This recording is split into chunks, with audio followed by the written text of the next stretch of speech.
Were the Gospels eyewitness testimony? We're going to find out in this video from J. Warner Wallace and Sean McDowell. They're getting together here and they're doing their own little presentation, and they're going to take a homicide detective approach to whether or not to figure out if the eyewitness testimony from the Gospels was actually eyewitness testimony. Without further ado, we're going to jump right into it. Don't forget to like, don't forget to subscribe if you enjoy my content, but let's go. In trial, and I had no margin. I had no margin to do this, and I went home and told Susie, Sean says we should write an outline, and she's like, well, why don't you? I mean, if Sean's saying he's going to help you figure out how to do this. So this is a pretty long video, so I'm going to try to keep this right around the 10-minute mark. This is going to be a many-part video. One thing I've noticed about J. Warner Wallace's videos in particular is that he never, ever actually addresses the title of the video. So I doubt he's going to talk about a lot of stuff. Don't get me wrong. They're going to talk about a lot of different things, but figuring out whether the Gospels were eyewitness testimony probably won't be mentioned much in this video. That's just a prophecy that I'm making, but let's get into it. Why don't you do it? And I thought for sure she was going to say, yeah, you're right, we have no margin for that, but it ended up being what became cold case Christianity. So I owe it all to you.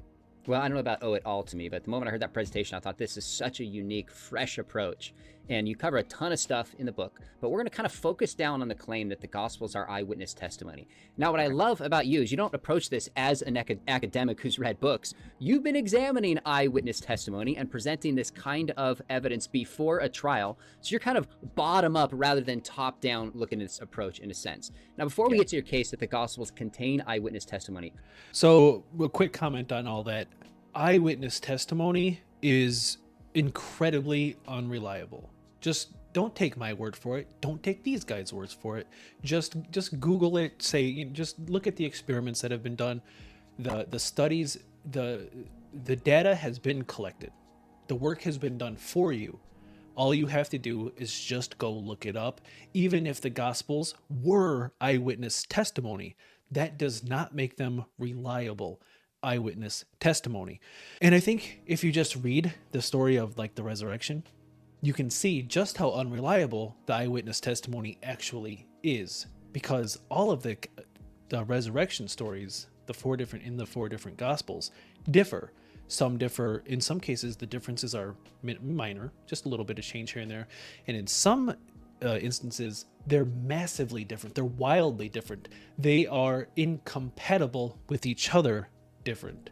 So I guess it doesn't really matter if they were eyewitness testimony, because you can see just how unreliable the eyewitness testimony actually is just by reading the Gospels. But let's keep going. What kind of training did you get as a detective to be able to identify and analyze eyewitness testimony? Well, everyone who starts as a patrol officer, right, gets some training even before they get training, because you're taking reports and you're interviewing eyewitnesses. And so you get a sense of the texture and the kind of level of variation you're always going to see between. Okay, so he's already... Okay, so the reason that these videos might run on so long is because of how much I tend to talk and how much I will interrupt these guys. Because I've noticed that with almost all apologists, every sentence that comes out of their mouths, something has to be said about it, because if you let them run on for too long, you'll never catch up. You'll never be able to go back over all of the dumb things that they've said. So we're going to start with this one. He's going off this gimmick that he's going to take it. This is his gimmick. That's his shtick. He's a cold case detective. He's a homicide detective. So he knows all about this stuff, the eyewitness testimonies and how to collect data and analyze the evidence and whatever. But I wonder if he's going to compare the fact that he's discerning the reliability of eyewitness testimony as he's taking these reports firsthand. And he's also going to try to do that from events that took place 2,000 years ago. And he's going to make them kind of seem like they're this is just my prediction. He's going to make them seem like that's equal. If I can take a first-hand account of an actual eyewitness testimony, I should be able to do it from not his first-hand account from 2000. You see what I'm saying? I think he's gonna try to make it seem like, well, if I can figure this eyewitness testimony out, then I can surely figure out what's going on 2,000 years ago. He has the qualifications. He has the skills. Let's go. any eyewitnesses. You get that while you're working patrol. But at some point, they said this dude who had a master's degree, they thought, well, maybe we should see if he can do any investigations. And I ended up in our couple of investigative teams that were street teams, doing street dope, doing, working stuff like that, where you're working gangs. And so you do a lot. And I eventually was made it into an investigative position on a surveillance team. Still wasn't a Christian, but I was already a senior detective by the time felt the need to throw I that became in? a Christian, because you spend enough time on these. Trust me, all of us who work in law enforcement, we're looking for that pay raise. So we're collecting our years working as an investigator to hopefully get to advanced investigator. So I was working in that capacity, and stumbled into a church with my wife because she wanted to go to church, and so my training. So I get that he's doing the filler talk, and that's fine. He's creating a story. He's trying to put you in his footsteps here. But this is what I'm talking about. He has all of these stories. This will be the filler. This will be the majority of the video. It's the way it is with all of J. Warner Wallace's video. Hey, here's a question. Well, let me tell you a story about when I was growing up. It's like trying to get a recipe off the internet. You want to know how to make biscuits and gravy, whatever. And it's like, you want to know how to make a delicious biscuits and gravy recipe? Well, let me tell you, when I was growing up, my grandma would go to this J. Warner Wallace is like a recipe off the internet. He really is. But we'll keep going. I talk more than he does, so. Training, now by that time, I actually had a bunch of training. I had investigative, because the details you get through an intermediate and advanced investigator, you're going to go to schools. These are all post-certified schools. So I ended up in post-certified schools to do investigations. I ended up in post-certified schools to do interviews, because on my team, I was the guy who was doing interviews. And one of the ways you develop cases is when someone's arrested and they're in jail. Real quick, so I would take J. Warner Wallace a little more seriously if he was the one that was doing the interview of the eyewitnesses to the resurrection, but he wasn't. So all of this is completely irrelevant. You can pop in and pull them out of the holding cell before they go to the court, and you can ask them questions. And if they want to help you as an informant, it's all about interview skills. And so I was doing that every day, every morning, and people saw that was working for us. And so they sent me to schools, and one of those schools, I'm not sure if they still do this anymore, but I think by the time you're in an intermediate, get on with it, Wallace. Get on with it. Forensic statement analysis, and I did. I went to a class, I did the entire course, and then I fell in love with it. And now this is not a science; this is an art. So you only get good at it if you do it again and again and again and again. And you have to make a lot of mistakes, and you have to be willing to make a lot of mistakes. And I did. But then I became obsessed. Kind of with it, sounds like science. People were getting irritated that I was working with, because I wanted to stop everything. Let's go interview this guy and have him write this out and do some forensic statement analysis. But it ended up being one of the major things that we did in all of our cold cases, because the DA I was working with, he loved the idea and he wanted to get good at it. And so his name is John Lewin, and he's pretty well known here in Los Angeles County. He's did the Robert Durst case most famously.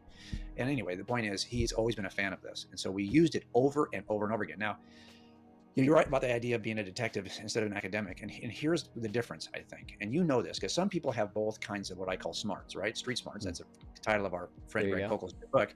But a lot of it is, you see really smart, educated people who are silly victims of crimes they didn't need to be a victim of, because they don't have any street smarts. Like they lack a certain level of common sense that can see immediately, that is probably not where I should go, or that is probably not what I should do. And a lot of the kind of street smarts that detectives get is not that we've read books on what eyewitnesses do, is that we've been in the trenches with eyewitnesses, and we kind of learn it firsthand. And we also are better at spotting the lie, because what profession has a group of people who is consistently lying to you? Aside from law enforcement, it's almost like there's a probably 30% chance on any call of a disturbance or domestic violence. All of this is completely irrelevant. Even for his gimmick, for his little shtick that he does, it's irrelevant, because he wasn't there taking down the testimony from the eyewitnesses. Come on, Wallace, let's go. Or whatever, that someone's going to lie to you. And the resolution of that call is going to come down to whether or not you can spot the deception. So a lot of that is like, well, can you teach that? Of course. And we've had classes on deception indicators. Of course, we do that as part of that forensic statement analysis. But to be honest, most of that stuff you're learning just talking to people and dealing with people. And that was my whole life. That was my dad's whole life. He would talk about it when I was growing up. So, and now it's become Jimmy's whole life, my son. So you find yourself just kind of leveraging what you learn on the street. Yeah, that makes total sense. It was passed down to you. You've been doing it for years. You've been studying it. It's kind of in your DNA, so to speak. Now, when it comes to, say, making a case, How important is eyewitness testimony compared to other kinds of evidence for securing a conviction in a court of law? How would you weigh it compared to DNA or other forms of evidence, whatever it may be? I rate it just exactly even. It's no better or no worse. I don't look okay. at it. Eyewitness. This is the problem with J. Warner Wallace. So first off, in other videos, he has said that eyewitness testimony is the best form of evidence. It's like a type, I don't remember his exact wording, but something like it's a type 1 evidence and everything else is type 2 or something to that effect.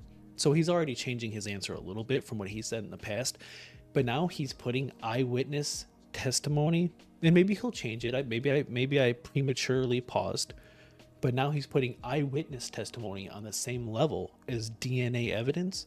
So if you have somebody telling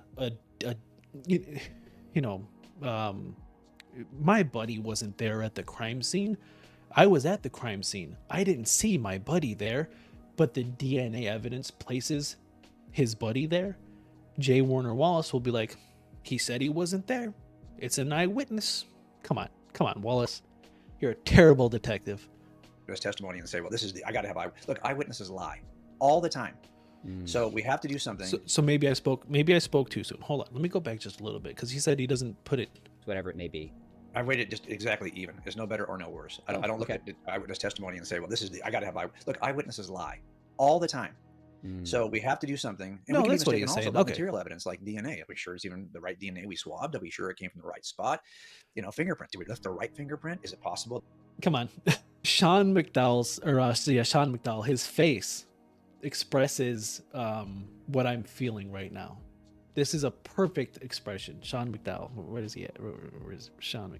His face right here. This is the face that is appropriate for the babble that just came out of Wallace's mouth right now. This has been contaminated before we got there. I mean, there's lots of things you have to test. And you have to test both direct evidence, that's eyewitness accounts, and you have to test indirect evidence. There we go. That's what I was talking about before. So indirect evidence, J. Warner Wallace calls DNA, fingerprints. Direct evidence is eyewitness. Indirect is you're a terrible detective, Wallace. Now, of course, let's bear in mind, I don't know anything about J. Warner Wallace's actual career in law enforcement, but I will tell you this: he did not apply this. This is his gimmick, his shtick, his little homicide thing for Christianity that he does. So he's lying right now because he would have been fired immediately if he actually applied this level of detective work in his real life and not just his little apologetic thing that he does. DNA and fingerprints and material evidence and everything, blood spatter, everything else. So you have to test both of these. And in the end, the judge's instructions to juries is that you are to treat them, direct evidence, eyewitnesses, and material evidence, indirect evidence, as having the exact same value. Wow. So yeah, that is true. A judge will decide whether or not an eyewitness testimony is evident enough. Sure. However, the judge will not tell you to treat eyewitness testimony the exact same as DNA evidence unless those two agree with each other. Never once ever in the history of DNA evidence will a judge tell a jury to take an eyewitness testimony that disagrees with the DNA evidence. That will not happen. That will never happen. See, what J. Warner Wallace is doing is trying to put it into your mind that will happen. That the eyewitness testimony is equal to the DNA evidence. But the only reason that's true, and J. Warner Wallace is not going to say this, but the only reason that is true is because the eyewitness testimony will be in line with what the DNA evidence already says. They will never contradict, and if they do, they will not be eyewitnesses. It's as simple as that. He's being dishonest. He's arguing dishonestly right now. They are not to be treated as one. It says in the instructions, neither has any greater weight than the other. So I think eyewitness testimony is important. Because they must be in agreement. Let me make this clear. I'm going to say it one more time because he's just being dishonest right now and he knows it. There will never be a circumstance where the eyewitness testimony disagrees with what the DNA evidence says. It will not happen. The judge would not allow an eyewitness to come in and say, no, my buddy was not at that crime scene, but the DNA of his buddy is all over the crime scene. It won't happen. It hasn't happened. It never will happen. And that's what J. Warner Wallace is going to leave out here. Important. But I think untested eyewitness testimony is ridiculous. Not that any of this has anything to do with anything, but it's what he's talking about. So I guess it's what I'm talking about. Again, I mean, we're only 8 minutes into this video. Oh man, I wanted to keep this around 10 minutes and we're already at 16. Okay, I'm going to let this video run until 10 minutes. We're at 8 minutes and 31 seconds in the video, which I'm blocking, but we got another minute and a half and then we'll wrap it up and do a part 2. It's actually troublesome. So that's why I knew when I read the Gospels for the first time, the issue is not whether or not this is eyewitness testimony. It's could I test it in a way to determine if it is, and could I test it in a way to determine if it's reliable? No, you cannot. So it's, no, you cannot. No, you cannot. No, you cannot. You cannot test it in a way that would be in. No, you can't. You cannot do that. You can't. This is probably true for other historians do. I don't know. I just know what detectives do. You know, I will say one more thing about this. People have kind of questioned me about whether or not, I was working cold cases when I first got saved. So my dad had a case called the Terry Lynn Hollis case. It got solved in 2019. I feel like I should put a little caveat on that whole DNA rant that I just went on. That's only if there is DNA evidence. That only applies if there is DNA evidence. It will always be in line with what the eyewitnesses say. If not, if a judge has to pick between DNA evidence and eyewitness testimony, he's going to go with the DNA evidence 150% of the time. That's all I was getting at. Ultimately, but it occurred in 1972. Wow. And I was 11 when Terry was 10. When she died and my dad got the case, he talked about it, and it shook our entire family because I was about this is what I was talking about with Wallace. He's going to talk about a whole lot of stuff that's not related to the topic. the same age as Terry, and it changed the way we protected our kids in that city because this girl got snatched off the street. It was terrible. So in the end, it was important to me. It went unsolved. And when I was doing forensic statement analysis, before I got to become a Christian, no and I eyewitnesses. was working in the back room, our undercover position, I happened to stumble across a big notebook that had the interview of the guy who confessed to killing Terry Lynn Hollis. There was a guy who confessed to it in 1973. So I thought, well, wouldn't it be nice? Maybe they moved off of him, by the way. They determined he wasn't the killer. And I thought, well, maybe they're wrong.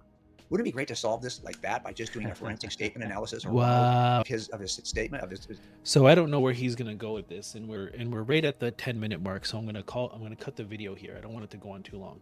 But he's disproving his own statements. He's arguing against himself.